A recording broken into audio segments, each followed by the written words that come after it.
ìdíje AFCON ó ti súnmọ́lé ó ti bẹ̀rẹ̀ báyìí o bẹ́ẹ̀ ni àti ṣe kíni àti ń gbáradì gidigidi fún ìdíje AFCON lọ́wọ́lọ́wọ́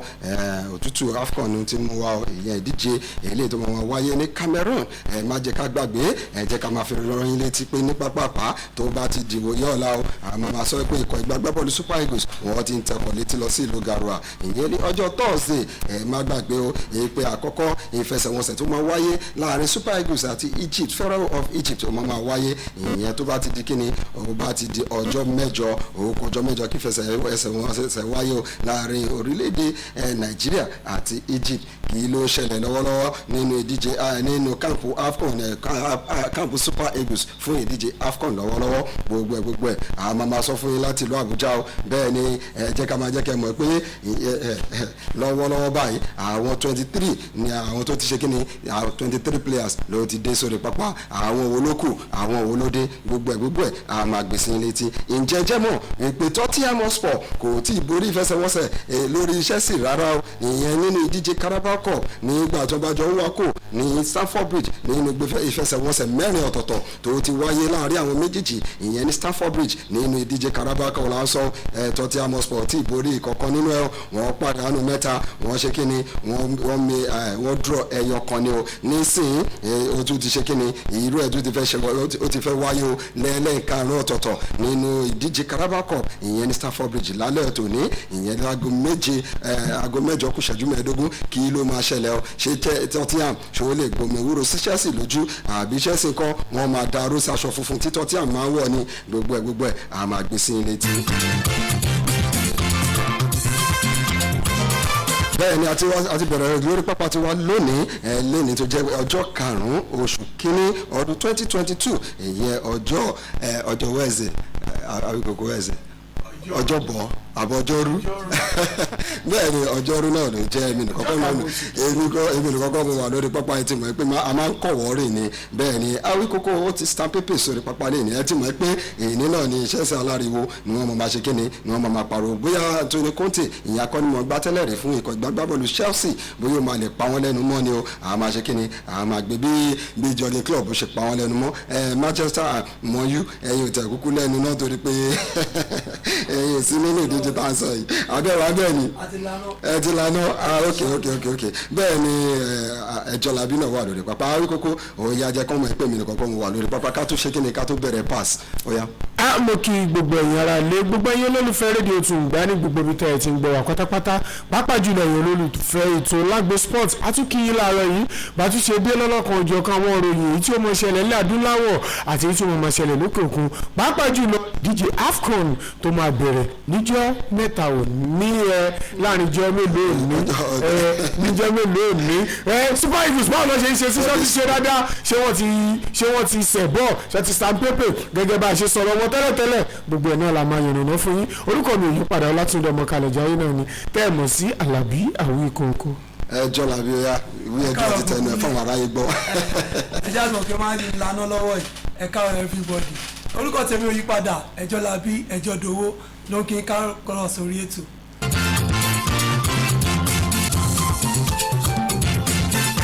bẹ́ẹ̀ ni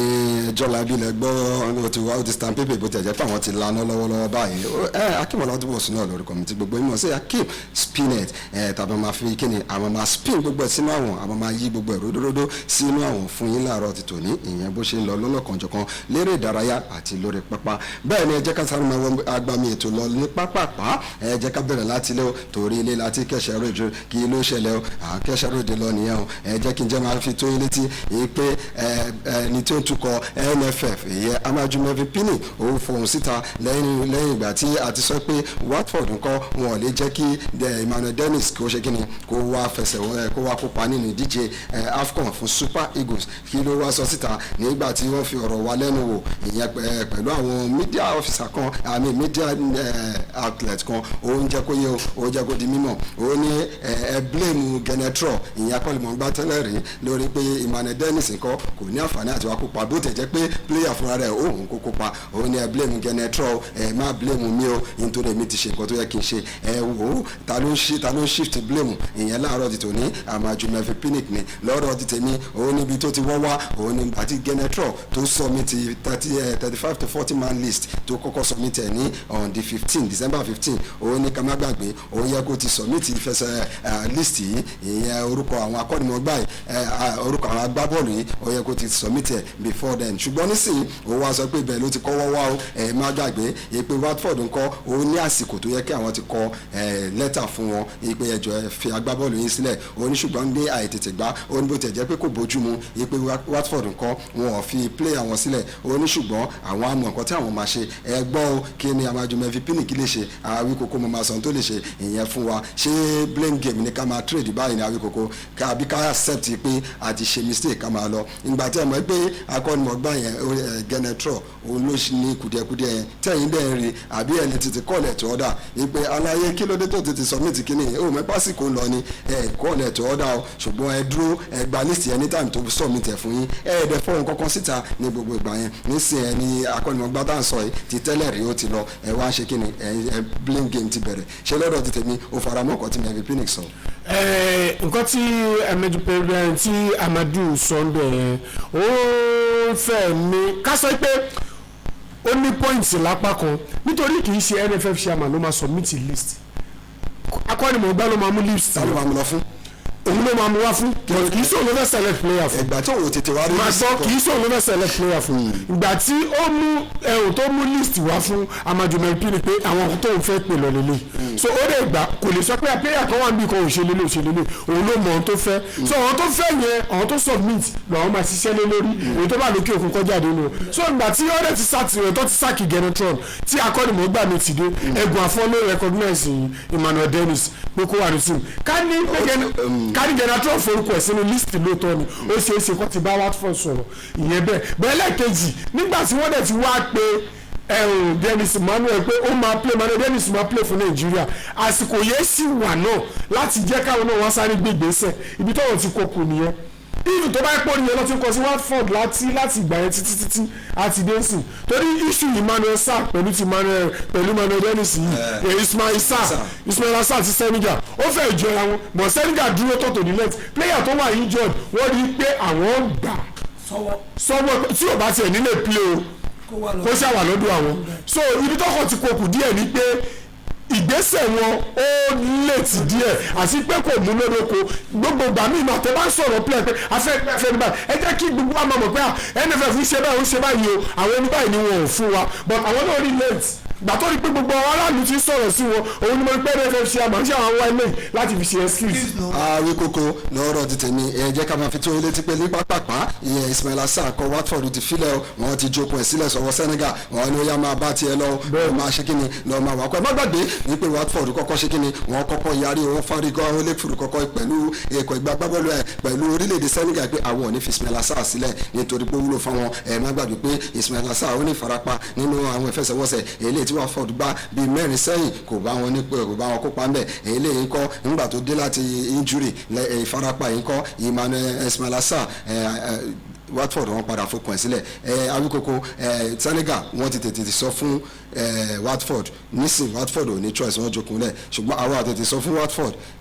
Emmanuel Dennis ò ní injury ṣùgbọ́n wọn fòkàn ẹlẹ́ fún wa bẹ́ẹ̀ ni ẹ jẹ́ ká máa tún sọ kí ló ṣẹlẹ̀ ní orílẹ̀ ní Al-Shabab ẹ jẹ́ ká máa yé o èyí pé Austin Eguavoen nígbà tó ṣe press conference lánàá ìyẹn tí ó ṣe kíni tí wọ́n gba ọ̀rọ̀ lẹ́nu ẹ̀ àwọn wo ló gba ọ̀rọ̀ lẹ́nu ẹ̀ ẹ̀yẹn ti mọ̀ àwọn oníròyìn wọ́n jẹ́ kó yé pé kí ló bá ṣe sọ̀rọ̀ ọjọ́ Jude Gallo ẹ̀yẹn ìgbà tó ti mọ̀ pé Victor Osimhen ò ní sí níbẹ̀ tó ti mọ̀ pé Emmanuel Dennis ò ní sí níbẹ̀ báwo la ṣe máa mi àwọn lóòrèkóòrè ó lé àwọn máa ṣe kíni àwọn máa tú ìpinnu àwọn pa formation àwọn pattern àwọn ló máa yí padà ẹ̀ má gbàgbé wọ́n ní kí ló ṣẹlẹ̀ sọ́dọ̀ Jude Gallo òun lòun ò lè sọ̀rọ̀ níbẹ̀ o ṣùgbọ́n nítorí pé ọ̀dọ̀ Jude Gallo ṣé ẹ jẹ́ ká gbàgbé pé òun náà ní kópa. irú ti Jude Gallo ní ìsìn ọ̀dọ̀ Jude Gallo orúkọ tó wà sáà ní list ti Genetron fún mi kí ló ṣe NFF tí wọ́n ṣe tètè kọ̀wé sí yẹn lẹ́tí wọ́n ṣe tètè rere yẹn. ẹjọ́ NFF kọ́ nìyẹn ẹjọ́ Al-Shabab nìyẹn nítorí pé Al-Shabab ní pé àzàtìgbà tí ọ̀dọ̀ Jude Gallo tó máa wá darapọ̀ mọ́ wọn òun sọ fáwọn pé òun ti rìtáyà nínú international football ìyẹn ò kí n ṣe excuse nígbà tó ti retire padà wá ìgbà tí Zinedine Zidane tó ti retire fún France ìgbà tí wọ́n pè padà tó fún kọ́ club sọ pé torí pé tí ló ti retire kó tó wà club tó wọ́n ní release fún tán ẹ gbọ́dọ̀ pé NFF ọ̀rọ̀ wọn ò múnádóko ṣé lẹ́tà ni wọn ò mọ̀ kọ́ ní àbáwọn administrators wọn ni wọn ò mọ̀ right wọn because I don't know. ìwọ ni kò máa bẹ̀rẹ̀ yẹn àwọn kòkó mo ti filẹ̀ fún ẹ ibi tó bá ti bá dé nínú ìwádìí ẹ kò máa fi tó wa létí ó yá ní pápápá àwọn 23 manis àwọn 23 manis tó ti wà lórí pápá ẹ jẹ́ ká máa fi tó yín létí ìpè update là ń fún yín o tó bá ní àwọn aṣọ́lé tó dángájá wọn ti wà bẹ́ẹ̀ Francis Uzoma ó ti dé John Obu ti wà bẹ́ẹ̀ Daniel Péyì bẹ́ẹ̀ náà ni Maduka Okoye ìyẹn Nigeria number 1 wọn ti wà ní camp báyìí lọ́wọ́lọ́wọ́ ní àárín gbogbo ní ẹ̀yìn gbogbo ní defenders kí ló ṣẹlẹ̀ ń ṣídọ̀ọ́sí Awazen òun ti dé Kenneth Omero òun ti dé bákan náà ni Olúwaṣẹ́lẹ́gbẹ̀ Àjàyí yẹn Sam Àjàyí òun ti pa ṣe kíni òun ti wà ní William Ekong láti Watford òun náà ti ṣe kíni òun ti dé bẹ́ẹ̀ ni Ọláolúwa Àìná òun ti wà ní Saidu Sanusi òun ti bá ń bẹ́ ọ orí Sanda òun náà kúrò ń bẹ́ẹ̀ bẹ́ẹ̀ ni ẹni jẹ́ ká lọ sọ́wọ́ àárín gbogbo kí ló ń ṣẹlẹ̀ ń bẹ́ ọ Frank Oyeka láti Brentford òun ti ṣe kíni òun ti tọkọ̀lé tó wà nílùú Àbújá báyìí níbi tí Wilfred Ndidi tó ń jayé ìyẹn lórí pápá l'Àbújá òun ti dé ló ń jẹ́ bẹ́ẹ̀ Ṣídẹ̀rẹ̀ Jùkè òun náà ti wà ń bẹ̀ ọ́ Kèlé ṣì ń wákàlẹ̀ òun ti wà ń bẹ̀ bẹ́ẹ̀ ni lọ́wọ́ wájú kọ́ àwọn olówó ń bẹ̀ Ahmed Musa òun ti ṣe kí ni Balógun dé lánàá ẹ má gbàgbé ẹgbẹ́ Moses Simon òun náà ti wà ń lé ẹ̀rọ Yekuru òun wà lórí pápá Sodiq Umar òun ṣe kí ni òun ṣe tírénì òun ṣe gbáradì ìyẹn nílùú Àbújá Táíwò Awoniyi ìyẹn tá a máa ṣe kí ni tá a máa gbọ́kànlé lọ́wọ́lọ́wọ́ báyìí òun ti ṣe kí ni òun ti dúró òun Stan Pepe òun wà nílùú Àbújá bí tó ti ṣe dáadáa lọ́wọ́lọ́wọ́ Alex Iwobi òun náà ti tẹkọ̀ létí Peter Ọláyínká òun wà ń bẹ̀ ọ́ àwọn olókù tá a retí àwọn tá a retí Jamilu Collins láti orílẹ̀-èdè Paderborn ìyẹn ní Germany à ń retí ẹ kò tí ì dé o Tyrone Eboyi kò tí ì ṣe kíni kò tí ì dé Joe Aribo à ń retí ẹ Samuel Chukwueze láti Villarreal ní Spain à ń retí ẹ Odion Judigalu à ń retí Odion Judigalu Kelechi Iheanacho kò tí ì tẹkọ̀ létí kí ló ṣẹlẹ̀ àwíkoko Kelechi ò tí ì dé Ndidi ti dé báwo ló ṣe rí bẹ́ẹ̀ bóyá ò lè sọ fún wa bẹ́ẹ̀ ni Tyrone Eboyi òun ní ìfẹsẹ̀wọnsẹ̀ ìyẹn tó bá di lọ́la Venezia là ń sọ ìyẹn ní Serie A ńgbà tó bá bẹ̀rẹ̀ Serie A máa gbéra sọ lọ́la padà Tyrone Eboyi ó máa play first match kó tó wá tẹkọ̀ létí ó ti jẹ́ kó yẹ ó lè máa lọ bá wọn lórílẹ̀‐èdè Garoua ìyẹn ní Cameroon lọ́hùn ó máa lọ bá wọn ní Garoua ní orílẹ̀‐èdè Cameroon bẹ́ẹ̀ ni Joe Aribo òun náà ti dé ó dàbí òun náà nífẹsẹ̀wọnsẹ̀ pẹ̀lú Celtic ní fàájìwọ̀n ṣe ti fi sílẹ̀ Samuel Chukwueze òun náà ti dé Awíkoko àwọn tí ò ti dé wọ́n dẹ̀ wà important sínú team kí lórí bẹ́ẹ̀ bẹ́ẹ̀ ilé ó yà mí lẹ́nu ní Jamilu Collins wọ́n nífẹsẹ̀wọnsẹ̀ kama o play diabe poker nítorí mo wò pé Táíwò Awoniyi ti dé kí ló dé tóun náà ṣe ti dé. iye tí ẹ rí concern ti tèmi ni pé Ndidi ti dé ìyẹn náà tí ó ṣì wà ní England àwọn méjì jẹ́ wà nínú ikọ̀ kan náà lọ́jọ́ ń gbá bọ́ọ̀lù fún the same Leicester City lọ́jọ́ ń play fún and Wilfred Ndidi ti dé bí Kelechi Iheanacho ò tí ì dé ìdí báyìí kí ló fẹ́ sọ pé ó ń dáhùn dúró ìyẹn àkọ́kọ́ ọwọ́ àníláyò ọwọ́ iwájú ní Nàìjíríà máa sọ pé a ní striker ti pọ̀jù ó ti pọ̀jù wọ́n ti máa pọ̀ fún ti pọ̀ nísìnyí táwa lọ sí tournament gbogbo wa ní injury mo fẹ́ bẹ̀rẹ̀ ṣé Simi Okonkwo ní injury ni kílẹ̀ tí wọ́n pẹ́ Simi Okonkwo ń bá gbá ọjọ́ fún wa náà ni ọlọ́dẹ ṣe dáadáa díẹ̀ ní Serie A tó wà ìmọ̀ òkú bẹ́ẹ̀ kọ́ lè pẹ́ Simi Okonkwo because táwa ó ní ilé bọ́ọ̀lù náà ṣe injury ó yà Awíkoko gbogbo ọ̀tá náà ní ju ìgalò táwọn pé bẹ́ẹ̀ bàbá àgbà tó gbé padà wá ṣé ìgalò yẹn lẹ́ẹ̀kí club kan tún máa dá dúró pé kó lè lọ. akínlóye tí wọ́n ṣe lè dá dúró ẹ tó ti mi 10 goals ó ti mi àwọn lẹ́ẹ̀mẹ́wàá in 14 games. in 14 games tó club wo. fún Al-Shabab Al-Shabab fẹ́ gba líìgì wọ́n fẹ́ gba Arabian League ọ̀rẹ́ wa second ló ti mú orí pọ́ìmù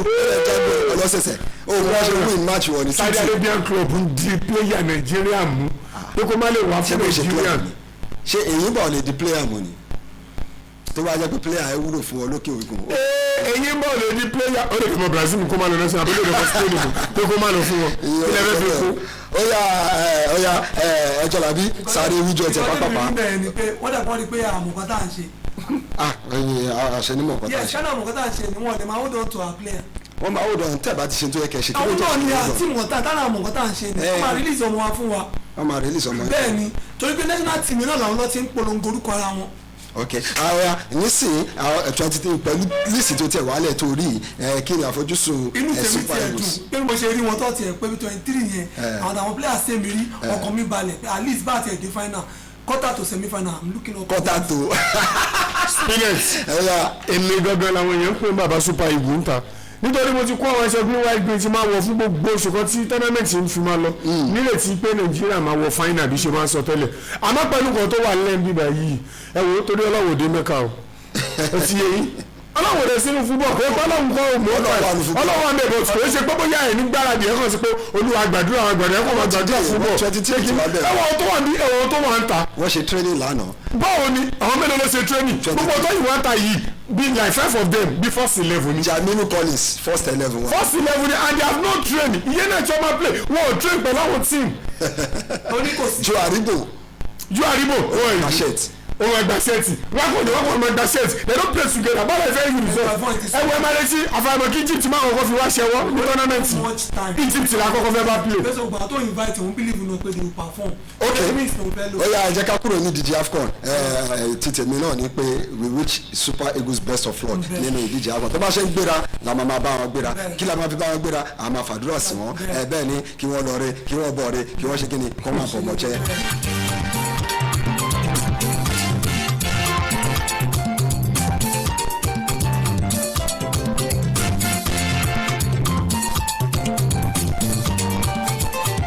ó yá ní pátápá ẹ jẹ́ ká sáré wọ ìbò là ń lọ ẹ jẹ́ ká tẹkọ̀ létí Australia là ń lọ kí ló ń ṣẹlẹ̀ lọ́sítrélà lọ́wọ́ ìdíje ATP ìyẹn lẹ lórí ṣe kí ló ń lọ ló ń gbéra lọ́wọ́lọ́wọ́ ìyẹn ìgbáradì fún first Grand Slam of the year ìyẹn lórílẹ̀‐èdè Australia ibẹ̀ là ń lọ Sydney là máa wọ àmà kúrò ní Sydney àmà máa wọ Adelaide ó pátápá ẹ jẹ́ ká kọ́ bẹ̀rẹ̀ ní Adelaide nítorí pé wọ́n ní obìnrin first ẹ jẹ́ ká kọ́ ṣe kí ni ẹ jẹ́ agbọ́lá fóbìnrin ibi tí àwọn obìnrin ti ń wà kó ìyẹn lórí pápá WTA ní Adelaide ìyẹn lórílẹ̀‐èdè Australia náà kí ló ṣẹlẹ̀ nínú àwọn ìfẹsẹ̀wọnsẹ̀ tó wáyé bẹ́ẹ̀ ẹ̀ jẹ́ ká máa fi yé wa wípé Kaja Djukan òun ti ṣe kíni ìyẹn fún Slovakia òun ti ṣe kíni òun ti gbéra sọ òun na Aya Sabalenka ìyẹn òun ná gidigidi ni òun ná 7-6-6-1 ní lọ́wọ́lọ́wọ́ báyìí bí ìfigagbága ẹ̀ ṣe lọ nìyẹn kí ló ṣẹlẹ̀ sí Shelby Rangers ìyẹn ọmọ orílẹ̀-èdè USA òun ná Mada Sakari ọmọ orílẹ̀-èdè Greece báwo ló ṣe ná òun ná gidigidi ni 7-6-2-6-6-4 bẹ́ẹ̀ ni 2-1 ní match yẹn parí sí òun borí Sakari o lọ́wọ́lọ́wọ́ ẹ̀ má gbàgbé pé Sakari òun ní agbára ju Shelby lọ ṣùgbọ́n nínú ìfẹsẹ̀wọnsẹ̀ gbáradì nínú ìfigagbága eléyìí tí wọ́n ṣe lọ́wọ́lọ́wọ́ eléyìí tí wọ́n gbá kẹ́yìn lánàá Shelby ó fi àjùlọ Sakari òun jẹ́ kó yé yín pé ògo àná ló ń lò ṣùgbọ́n lọ́wọ́lọ́wọ́ báyìí àwa la lògo èmi mo lògo kí ló ṣẹlẹ̀ ẹni la Rabikina ó ṣe kí ni Rabikina ó nà Bakosa pa ó nà pa ọmọ orílẹ̀-èdè Kazakhstan ó nà ọmọ orílẹ̀-èdè Czech pa ìyẹn 2-0 6-3 6-4 báyìí bó ṣe lọ nìyẹn Ashley Barty kọ́ òun àti Coco Gauff ìyẹn ọmọ orílẹ̀-èdè Australia pẹ̀lú ọmọ orílẹ̀-èdè USA ìfẹsẹ̀wọ́ ìfigagbága yẹn òun lọ lọ́wọ́lọ́wọ́ bẹ́ẹ̀ ni àṣẹ ẹ jẹ́ ká kúrò ní pápápá kúrò lórílẹ̀‐èdè ní Adelaide ẹ jẹ́ ká padà wá sí Sydney kí ló ń ṣẹlẹ̀ ní Sydney o lọ́wọ́lọ́wọ́ nínú ìfigagbága fún ìgbáradì eléyìí tó ń lọ fún orí ìdíje first Grand Slam of the year tó mọ̀ wáyé lórílẹ̀‐èdè Australia ẹ jẹ́ ká máa fi tó ilé tí pé Durazovic ìyẹn ọmọ orílẹ̀‐èdè Norway ó ṣe kí ni ó pàdánù sọ́wọ́ Tabilo ọmọ orílẹ̀‐èdè Chile ó pàdánù 1-6-7-6-1-6 bó ṣe lọ nìyẹn nínú ìfigagbága yẹn Tabilo ló ṣe kí ni ló borí o ẹ jẹ́ kí n fi tó yé létí wípé Majzak òun náà Debonis ìyẹn ọmọ orílẹ̀-èdè Polish òun náà ọmọ orílẹ̀-èdè Argentina ayò méjì sódò ní o bẹ́ẹ̀ ni 6-3 7-6-7-3 ní ìfẹsẹ̀wọnsẹ̀ yẹn parí ìfigagbága lélẹ́yìí o ẹ̀yìn orí court ọwọ́ ni ìdájọ́ ọwọ́ ni kò ṣe ìdájọ́ ẹsẹ̀ bẹ́ẹ̀ ni ìdájọ́ ọwọ́ ni bó bá ṣe lè lo ọwọ́ ẹ̀ ni bẹ́ẹ̀ ni Hubert Hurkacz òun náà Diego Schwartzman ìyẹn ọmọ orílẹ̀-èdè Polish náà ni òun náà ọmọ orílẹ̀-èdè Argentina 6-1 6-4 má gbàgbé ìgbé Schwartzman òun ni favourite láti borí ìfigagbága yẹn ṣùgbọ́n ìyàlẹ́nu ló jẹ́ o nígbà tí Hubert tó ṣe kíni tó ṣọ́ọ̀kì Schwartzman jẹ́ ká máa fi tó ilé tí pé Kaspar Ruud òun náà Gary ni òun náà Gary pa òun náà 6-4 nínú ìfigagbága yẹn má jẹ́ kí máa sọ fún ilé tí pé bẹ́ẹ̀ kí máa fi tó ilé tí lọ́wọ́lọ́wọ́ Karen Buster wọ́n gba ẹ̀yẹn fún tó ń ṣe kíni tó ń ṣojú orílẹ̀-èdè Espanyol ìyẹn Spain òun play lọ́wọ́lọ́wọ́ pẹ̀lú Krajinovic ìyẹn orílẹ̀-èdè Serbia ìfigagbága yẹn lọ lọ́wọ́lọ́wọ́ wọn ti parí ọ bẹ́ẹ̀ náà ni ti Pavlarakis ó ń lọ lọ́wọ́lọ́wọ́ pẹ̀lú Machiavelli lọ́wọ́lọ́wọ́ báyìí ìyẹn náà lọ bó ṣe ń lọ nìyẹn nínú ìdíje ATP ṣùgbọ́n ká tó kúrò bẹ́ẹ̀ ẹ jẹ́ ká máa fi tó yín létí wípé ẹnìkan kọ́ inú ẹ̀ ń dùn lọ́wọ́lọ́wọ́ báyìí òun ti sọ síta nínú ẹ̀rọ ayélujára ìyẹn nínú Twitter handle òun ṣe pé ní ọpẹ́ o ẹ jẹ́ ká pàdé ìyẹn ní first Grand Slam of the year níbi tó ń ti máa defend the title òun ọkàn òun ti balẹ̀ sí ìpè òun máa ní ṣe ní òun máa kópa ìyẹn nínú ìdíje Australian Open ìyẹn title first Grand Slam of the year tá ló ń sọ ilé síta ìyẹn Novak Djokovic òun ti gba clearance òun gba medical exemption má gbàgbé ipò orí òjò orí ló yẹ kó jẹ́ o ṣùgbọ́n nísìnyí wọ́n ti dá yan orí títí ẹ̀ lọ́tọ̀ wọ́n ti jẹ́ kó yẹ pé ìwọ ò yàtọ̀ sí wọn ẹ mọ̀ pé a ti ń pariwo síta pé Novak Djokovic kò kéde bí yóò ti gba abẹ́rẹ́ àjẹsára àbóhùn gba abẹ́rẹ́ àjẹsára mọ́tẹ́bí kan rí bẹ́ẹ̀ ni pé gbogbo alamọ̀ ojú tó pawó ni Novak Djokovic is a man to watch ní tournament first Grand Slam of the year ASAP is a defending champion so tí o bá sí ní Australia Open yẹn ó máa dàgbé kò tí ì dùn tó because wọ́n fẹ́ fi tajà àwọn companies tó ń bọ̀ tó Novak Djokovic náà kò ń ṣe díẹ̀ so good luck to him but ọlọ́run ti ní kí gbogbo ajẹ́sítà àbíbá o student ní ìsìn àlè má jẹ́ ká sọ̀rọ̀ síta ìdábà sọ́sẹ̀ wọn máa sánà àti máa wúlò wúbọ̀ máa sì máa wúlò wúbọ̀ ṣé kéré kan kéré kan ẹ̀jẹ̀ arsenal lòun náà ó yá ní gbàgbàpá ẹ jẹ́ ká sáré wọ ọjà pàṣípàrọ̀ ibo ló ti ṣẹlẹ̀ o ṣé ní Nàìjíríà ni àbí nílẹ̀ adúláwọ̀ ọjà pàṣípàrọ̀ ṣẹlẹ̀ o wọ́n dúnà lọ́wọ́lọ́wọ́ báyìí bọ́n ṣe ń rà náà ń ta àwọn olóńtà ẹ jẹ́ ká máa fi tó yín létí ìpè lọ́wọ́lọ́wọ́ ẹ má gbàgbé ìpè ikọ̀ ẹgbẹ́ gbàgbọ́ Barcelona òun ti rajà òun ti ra Ferran Torres ìyẹn lọ́wọ́ Man City ṣùgbọ́n ìyẹn ṣe kí ni kò ṣe tuntun mọ́ ẹ jẹ́ ká máa fi tó yín létí ìpè ibi tí tuntun wà Everton òun bínú lọ́wọ́lọ́wọ́ báyìí ẹ mọ̀ ìpè Everton ò ṣe dáadáa ládàá akọ́nimọ̀gbá wọn ìyẹn Rafa Benitez ṣùgbọ́n nísinsìnyí wọ́n ti bínú tán wọ́n ti ra akọ́ni wọ́n ti ra ẹ̀kọ́ ìgbàgbọ́bọ́ọ̀lù wọ́n ti ra agbábọ́ọ̀lù méjì bẹ́ẹ̀ ni wọ́n ra ẹ̀kọ́ láti Dynamo Kiev ìyẹn Vitali Mykolenko wọ́n ra Mykolenko lọ́wọ́ ìyẹn láti orílẹ̀-èdè Ukraine left back ni Vitali ń gbá ìyẹn fún Dynamo Kiev ní sí Everton ti gbé o látara pé kíni wọ́n fẹ́ gbéra sọ wọ́n fẹ́ ṣe kíni wọ́n fẹ́ máa ṣe dáadáa nínú EPL Everton tún ti ra ẹnìkejì o Nathan Patterson wọ́n ti ra Patterson ìyẹn lé ẹ̀kọ́ ìgbàgbọ́bọ́ọ̀lù Glasgow Rangers lọ́wọ́lọ́wọ́ báyìí right back ni bọ́sẹ̀ ra right back ní wọ́n ra left back wọ́n rí pé ìṣòro táwọn ní ọwọ́ ẹ̀yìn ló wà wọ́n ti strengthen ọwọ́ ẹ̀yìn méjèèjì àmọ́ àwọn nǹkan tí bẹ́ẹ̀ ní tẹ̀sí máa ṣe má gbàgbé pé Nathan Patterson ọmọ 20 years ni o nísìnyí wọn sọ iye tí wọ́n rà á ṣùgbọ́n àwa máa ṣe kí ni àmà máa ṣèwádìí àmà gbèsè ní ti 5.5 USD ilé pọ̀ jù lọ́wọ́lọ́wọ́ báyìí Nathan Patterson ó ti ṣe kí ni inú ẹ̀ ń dùn lọ́wọ́lọ́wọ́ ipò òun fẹ́ máa kópa ìyẹn nínú Everton ní EPL lọ́wọ́lọ́wọ́ bó ṣe lọ nìyẹn ibo ló tún ti ń ṣẹlẹ̀ ẹ jẹ́ ká máa fi tó yín létí wípé Angel Correa òun ti sign ní contract pẹ̀lú Atletico Madrid ibẹ̀ ló wà ẹ má gbàgbé ipò darapọ̀ mọ́ Atletico Madrid ìyẹn ní 2014 nísìnyí òun ti extend contract ẹ̀ contract ẹ̀ ti fẹ́ parí ìyẹn ìwé àdéhùn ẹ̀ òun tún fọwọ́ sí ìwé àdéhùn títí di 2026 èyí pé kí ni màá máa ṣe kí ni màá máa wá kó pẹ̀lú ẹ má gbàgbé Angel Correa òun ti ṣe kí ni òun ti ní àwọn 53 goals bó ti ṣe kí ni ló ti score ìyẹn fún Atletico Madrid nínú ìfẹsẹ̀wọnsẹ̀ 305 games ẹ̀ẹ́dẹ́gbò ti pẹ́ eléyìí ńkọ́ òun jẹ́ kí Angel Correa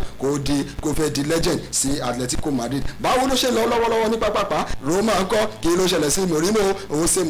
òun ti náwó ó ṣẹ́jú bó ṣe ṣẹ́jú ló náwó ló ń fa ọwọ́ ibo ló ti fà á Emirates ló wá o ikọ̀ ìgbà agbábọ́ọ̀lù Arsenal òun yẹ fún mi ní Switzerland fún mi o èmi ṣe kí ni mo nídìí ẹ̀ tẹ́ Yorùbá nídìí ẹ̀ lọ́wọ́lọ́wọ́ òun yẹ fún mi ní lóònù ni o ẹ má gbàgbé Roma ńkọ́ òun àti Arsenal wọ́n ti agree lórí loan deal ìyẹn fún Switzerland ti mọ̀ agbábọ́ọ̀lù tó láǹkì láàrin gbogbo fún Arsenal nísìnyí Midland ẹ̀kọ́ òkú kó ń ṣe kíni kó òun àti Roma kí wọ́n jọ agree ṣùgbọ́n lọ́wọ́lọ́wọ́ Arsenal ti fokùn ẹ̀ sílẹ̀ o ìpè Roma Mourinho òyà wa máa mú lọ bó ṣe lọ nìyẹn. Mourinho àti ẹ̀rírú player bẹ́ẹ̀ lò torí ó lè play lọ́wọ́ ẹ̀yìn ó lè play lọ́wọ́ àárín ó ti lè play lọ́wọ́ ẹ̀gbẹ́ iwájú so irú player bẹ́ẹ̀ ni Mourinho máa ń wá then Everton tó ní alẹ́ back mo rò pé nígbà tó rí pé Chelsea ti yá ìdígbò láti inú tíìmù ẹni tó ń gbá tèrè fún wọn Chelsea fẹ́ rà nítorí ṣíwẹ̀ tó ní injury bẹ́ẹ̀ni Watford náà ti sign ìtàní Watford and Hassan Kamara ìyẹn ọmọ orílẹ̀-èdè Ivory Coast ibo náà ti rà wọ́n ra Kamara láti Nice ìyẹn ní French League One Newcastle náà ti ṣe kíni wọ́n ti sọ pé àwọn ti ṣe kíni o àwọn ti pàwé àdéhùn dé àwọn ti fẹ́ ra Kieran Trippier ìyẹn ọmọ 31 years láti Atletico Madrid eléyìí ńkọ́ ńkọ́ wọ́n ti kíni Atletico ti kéde o wípé Trippier ti gbá ìfẹsẹ̀wọnsẹ̀ ìkẹyìn ìyẹn fún Atletico nígbà tí wọ́n wá kó pẹ̀lú Rayo Vallecano ìyẹn ní ìdíje La Liga lọ́wọ́lọ́wọ́ báyìí ẹ jẹ́ ká máa fi tó yín létí wípé Trippier kọ́ 83 appearance lónìí láti 2019 tó ti darapọ̀ mọ́ Atletico nísìnyí ó ti padà wá ó fẹ́ wọn máa gbá bọ́ọ̀lù nínú káṣọ ẹ̀ má gbàgbé Kieran Trippier ó ti gbá bọ́ọ̀lù fún Burnley rí ó ti gbá bọ́ọ̀lù fún Tottenham Hotspur ojú ti padà wá ní káṣọ ló fẹ́ darapọ̀ mọ́ ó yá ní pápá nítorí àsìkò àríkòkò ìfẹsẹ̀wọnsẹ̀ wáyé ó máa wáyé lẹ́ni Carabao Cup ìyẹn kọ́pù oníwo láàrin Chelsea àti Tottenham nínú ìfẹsẹ̀wọnsẹ̀ Lukaku ti dé padà ó ti bẹ̀bẹ̀ ó ti nẹ́ẹ̀má bínú nísìnyí wọ́n ti forí jì Lukaku wọ́n ti bẹ̀bẹ̀ ó ti darapọ̀ mọ́ àwọn tó máa kópa lẹ́ni Timo Werner ó ti dé látara COVID-19 òun náà ṣe kíni ó ti star pípé ṣùgbọ́n kò ní sí Chalobah Trevor Chalobah kò ní síbẹ̀ jẹ́ ká máa fi tó létí wípé kò ní sí Eduardo Mendy Kepa Arrizabalaga ìṣèwọ́ rí pé Tottenham àti Chelsea nínú ìfẹsẹ̀wọnsẹ̀ Stamford Bridge lẹ́ni kí lórí bẹ̀ ní pápápá. nǹkan tẹ̀mí ní bẹ́ẹ̀ kọ́ ọ̀pá náà ni pé Chelsea náà ló ní edge olóńgbò advantage àti win nítorí pé ó wà nílé dẹ̀nẹ́lẹ̀ kejì ní Carabao Cup yìí òun ó mọ Tottenham náà dáadáa pàápàá jùlọ tó bá ti wà ní Stamford Bridge ìyẹn ká wá kúrò lórí yẹn nítorí kan mi lóminú ni pé this first time tí Antonio Conte máa padà sí Stamford Bridge látìgbà tó ti fi sẹ́lẹ̀ ní Chelsea ní akọ́nimọ̀ọ́gbà wọn tó ti gba líìgì fún wọn ó wá fẹ́ wá padà dé pẹ̀lú akọ́nimọ̀ọ́gbà ó fẹ́ play against Chelsea yìí ni mo rí pé ó máa fẹ́ lágbára díẹ̀ but I wish Chelsea best of luck. I see you to Chelsea mo fún Chelsea. ok mi fún yín ní upset Tottenham máa shock Chelsea ẹ lọ kọ sílẹ̀ bó ṣe máa rí nínú ìfigagbága ẹ̀ nìyẹn torí pé ìtàn tó wà nílẹ̀ tí Chelsea ní lórí Tottenham wípé Tottenham ò borí Chelsea ní Stamford Bridge nínú ìdíje Carabao Cup Antonio Conte ló ń bọ̀ wá yí ìpinnu ló ń bọ̀ wá yí padà. ta ló rí ìdílé yẹn fún. bẹ́ẹ̀ ni ẹ jẹ́ ká máa fi tó yẹ nítorí kò sí àsìkò àdéhùn àbàdàn àti máa gbé gbòòrò. a ti sọ lọ́la. tó bá ti di lọ́la ẹ máa ṣe kí ni ẹ̀yin olólùfẹ́. máa wọ blue wọlé ni. wọlé bẹ́ẹ̀ ni máa wọ blue wọlé ni bí yẹn máa wọ̀ tí màá fi wá fi lọ tẹ̀lé rẹ́ẹ̀dì Liverpool nígbà tó máa mọ Arsenal lọ́la. arúkàsí Chelsea bàbá ń gbọ́ ọkọ̀ tí mo sọ. bá ṣe máa ṣe nìyẹn. ní kókó ṣe ń sọ lèmi náà fi ń tó ilé ti pé ẹ gbàgbé kò sí kankan fẹ́yàn ọmọ Chelsea bẹ́ẹ̀ ni kò ní jù báyìí lọ lórí ètò tó bá tún di lọ́la a máa pàdé lágbo sport níbi tá a ti máa fi ẹnu mi àwọn lọ́lọ́kan òjọ̀kan nínú àwọn ìfẹsẹ̀wọnsẹ̀ èyí tó máa wáyé àti àwọn èsì àbájáde ìfẹsẹ̀wọnsẹ̀ tó máa wáyé pàápàá jùlọ àwọn ìròyìn tó bá ń jáde nínú eré ìdárayá kó tó tọ̀ ọ̀la ẹ̀mẹ́gbẹ̀ kúrò bẹ̀ tó ń bá náà pé bí o bẹ́ẹ̀ ni ẹ̀fíìsì níbi tó ṣe kí ni tó kẹtẹ̀fẹ̀ sí bí ọ̀rọ̀ Mr. bẹ́ẹ̀ ni ọwọ́dún ẹ̀bùn ó ti ń ṣẹ́jú sí wa Super Sub àti Awíkòkò pẹ̀lú ẹjọ́ labí gbogbo wọn ló ń dágbére fún pé ó dàbọ̀ tó bá tún dé lọ́la ẹ̀ pàdé wa Akeem Ọládúbọ̀sún tí gbogbo ìmọ̀ sí Akeem Spinner náà ló ń sọ pé ẹ má gbé kúrò ń bẹ̀ o.